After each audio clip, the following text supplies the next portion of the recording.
qui ont osé la littérature jeunesse. Laissez-vous tenter par Le goût sucré de la peur, un roman écrit par Alexandre Chardin et publié chez Magnard. On est dans un petit village, et au bout du village, il y a la maison de la sorcière. Cette sorcière a un atout, c'est qu'elle cultive des fruits tous plus appétissants les uns que les autres. Et régulièrement, les garçons du village partent en expédition pour remplir leurs poches et leurs bouches de ces fraises, framboises et autres myrtilles. Et puis il y a Louise. Louise voudrait tant se joindre aux garçons pour partir en expédition avec eux, mais elle est soit trop petite, soit évidemment, c'est une fille et donc elle n'a pas droit à cette expédition.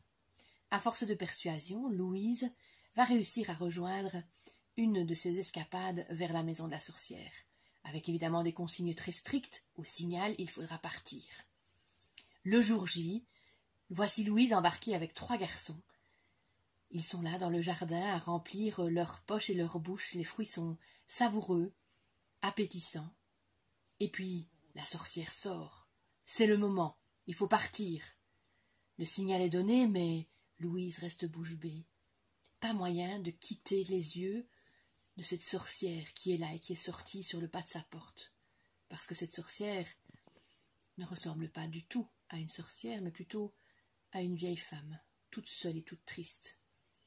Les jours suivants, Louise va rester marquée par cette image. Et c'est avec beaucoup d'appréhension, mais aussi beaucoup de courage, qu'un jour elle va décider d'aller frapper à sa porte pour aller à la rencontre de cette femme qui va bouleverser sa vie. C'est donc un roman que je vous recommande chaudement, vous adultes, mais aussi tous les enfants à partir de 9 ans, Le goût sucré de la peur par Alexandre Chardin aux éditions Magnard.